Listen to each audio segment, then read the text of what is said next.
You dickhead, you got shanked up, you pussy. Look at your back.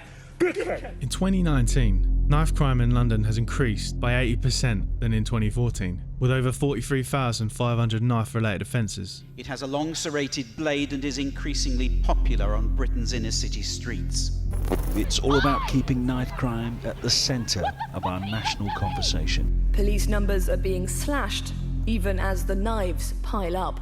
Oh my God. When there are further cuts being made to councils, to youth services, to our police, it means every day another young person potentially losing their life. 3 17-year-olds were killed. A boy of 16 found dying on the estate. Knife crime is now one of the greatest challenges facing police forces across the country. In fact, the knife is Britain's #1 murder weapon.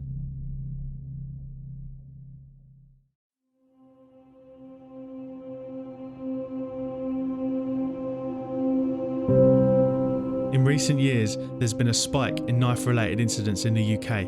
Little is heard about those who are left behind to cope with the tragic loss of family members. The real implications of violent deaths are rarely voiced, and little has been heard from those touched by the tragedy. In East London, an organisation formed by Courtney Barrett called Binning Knives Saves Lives works closely with the community, using knife amnesty bins to get these deadly weapons off the streets. Hi guys, we're in Leytonstone on Cattle Estate where gangs are known to reside. We're going door to door, trying to get as many knives out of circulation as possible and spread as much awareness as possible. This is Leytonstone in East London, yeah?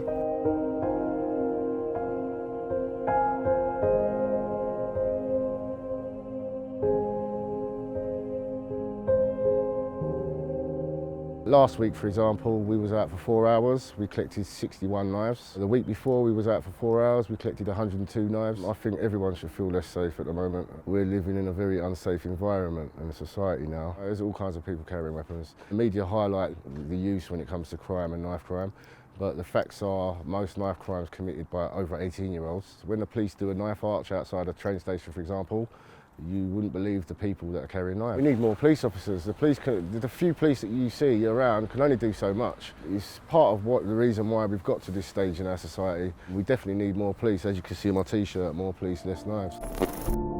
Critics say cutbacks in police numbers have left many neighbourhoods at risk. Joseph Cullimore was stabbed in the chest by a 16-year-old with a history of mental illness, and he died of his injuries. Joseph's mother recalls the dreadful day her son was murdered. My son was visiting a friend and he left his tobacco and his phone behind. He saw the light in the flat still, so he went back, knocked at the door to get his baccy and his phone, and he never came out. His friend's son killed him. He was strangled, he was beaten around the head, and as he lay dying on the floor, we understand, according to the boy's statement, that he decided to get a knife and finish him off and put him out of his misery. He actually said that voices in his head told him, as Joe had left the house, you should have killed him. That's basically all we know about what happened in the flat. You don't expect to knock at the door at 5 o'clock in the morning and telling you your son had been murdered, literally round the corner from where he lived. I'm angry that, he's gone, he's devastated the whole family, and he's got 6 years for it. He got 6 years, which means he would be out in 3. He would not talk to the psychiatrists. He was in a high security mental hospital for 9 months. And then, obviously, because the judge had no proof that he had any mental health issues, he sent him to a young offenders thing. And it was assessed that he come back to high to medium risk to do it again. And I'm sure he will, because he was so cold and callous about the whole situation. And in court, he just laughed the whole time. Mum, someone sold me a lie. The streets are not home. These were just a few of the words written by Margaret Bankhole's son in her book called My Story. She's a practicing barrister who works closely with the families of victims. She helps heal them emotionally and overcome their traumatic experiences. The book's called My Story, but then is it really my story? So that kind of intrigues people. Am I talking about myself? Am I talking about my son? One of my sons developed a family outside his normal family. His family was on the streets and they became more important to him than his natural family. He followed his friends, or he was a part of what his friends were doing. And it meant that we were going down the road to his friend's house because his friend lived down the road. and there will be 9 or more boys in his friend's house. And then we were going a bit further to the police station and then to court. And then he ended up in the highest court of the land. So he got stabbed and then he was sent to prison. So that kind of shook me because I didn't expect that to happen. So I said to my husband, I'm going to write a book because I was going through a lot of pain, a lot of trauma. The whole family was going through a lot of pain and trauma. And the book was kind of therapeutic because I was saying to God, all this pain can't be for me. And he said, no, it's so that you can understand what the young boys are going through. Councillor Mehdi Koban is frustrated with what appears to be the unstoppable epidemic of knife crime and says the government and police have to do more. So I think there's a systematic change that needs to happen. So in terms of what the council or the government or the Mayor of London needs to do, it needs to be really putting more money back into to youth services. And this is me getting a bit political, but the government since 2010 has shut down more than 600 youth centres across the UK, has shut down a lot of, has removed a lot of youth provision away from sort of people that need it most. So the problem that you have now is that you've got this big growing social problem, but you haven't got enough money to actually deal with it. I could have easily ended up as one of those young people too. I was brought up next to Pembury Estate, which was known as one of the most worst gangs in London. So I don't think there's any excuse for carrying a knife. I think you've got to think about your family, your future, and ultimately you're responsible for your decisions. But as I said earlier, I think, that's the easy thing to say. I think there is a wider systematic problem around poverty linked to knife crime. With cuts in government spending, it's clear the police lack the resources to combat the ongoing surge of knife crime. In London alone, I think in 2017 there were 87 fatal stabbings. In 2018 there were 77 fatal stabbings, and again Southwark and this time Hackney were high crime areas involving knife incidents.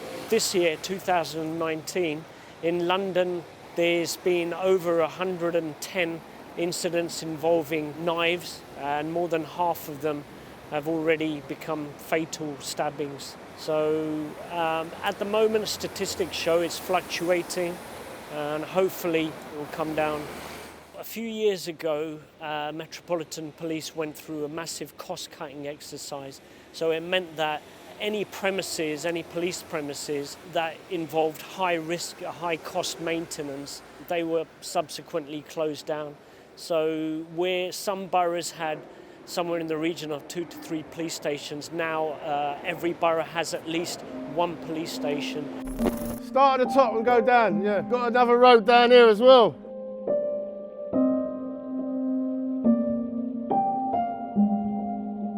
Thank you, that's good, man. We'll go towards good calls. Thank you. Okay, the pin's over there, so I'm going to stick it in my jacket to get over there. Cheers, my man. Take care, stay safe, yeah?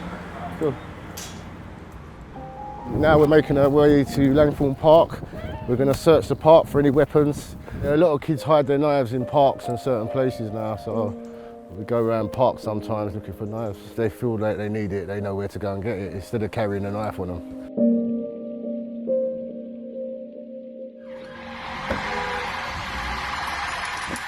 The psychological consequences of knife-related incidents can be distressing for all. All too often, those left behind struggle to come to terms with the loss of a loved one in such violent circumstances.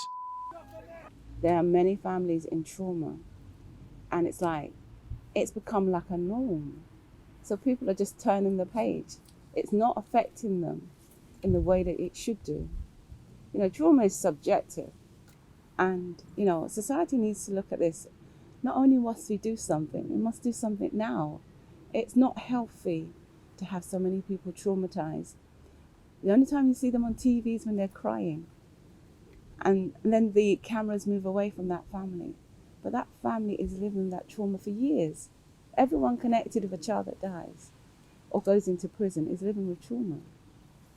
I think if they could take these young people aside and speak to them one-to-one, about what they've seen, how they're feeling, why they feel they need to carry a knife. Is it going to bring back their lost friend? And then get a group of them together and go through the same exercise, and then get their parents together with them to understand what they're going through. Then maybe we could crack this thing. Maybe we can bring an end to young people dying on these streets. So about 2 months ago, I I came across an incident in Stratford where I saw young black boys being targeted for stop and search. We have something called Section 60, so when there is an incident in an area, it means that the police can carry out stop and search on their discretion. In that particular incident that I saw in Stratford, it was like the third time they back-to-back stopped young black boys. So I went up to them to ask them, what was the reason for them to stop these boys? And they were saying to me, that they feel like they need to stop people getting stabbed, so that's why they're stopping and searching these people specifically, which I thought was, of course, ridiculous because, that's assuming that every single young black person is likely to commit crime. So I put out a tweet about it, which went quite viral, and of course, I got a lot of abuse for it because a lot of people believe that, we should have more stop and search in order to stop knife crime. I think that, stop and search can be extremely dangerous in really eroding that community trust. And I don't think that that's the answer to stopping knife crime. What should happen really is there should be more diverse police officers from those communities who those communities can actually trust. So when there are, there is a conversation, they don't feel like they're being targeted.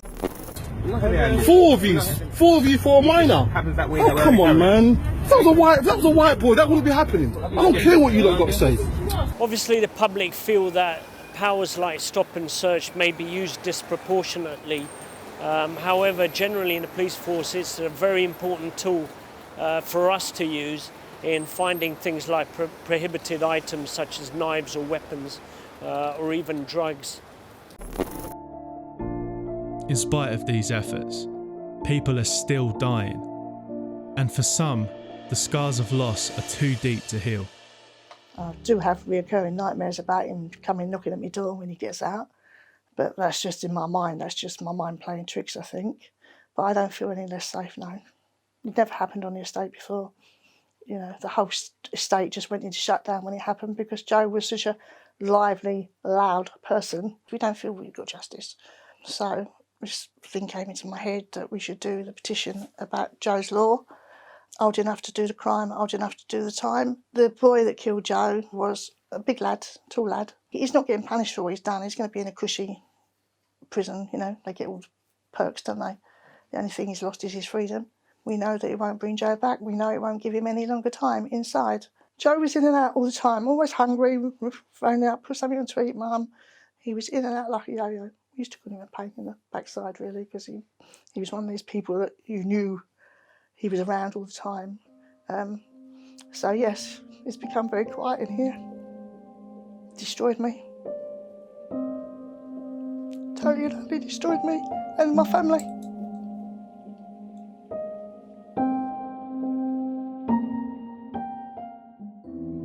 People like Courtney are working tirelessly to bring an end to the rising knife crime epidemic, taking these knives off the streets. The families that are victims of knife crime, there's nothing that can console them. They're living a nightmare. It's dreadful for them. We have a family that we support that comes with us to our events, and it's heartbreaking.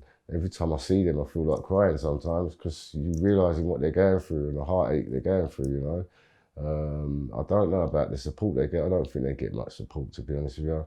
They support each other as a family, and they do the best they can. We try to support them, but how can you support someone whose son or brother's been murdered? I'm just going to open the bin now and count the knives. Right, let me not get me mixed up with these knives.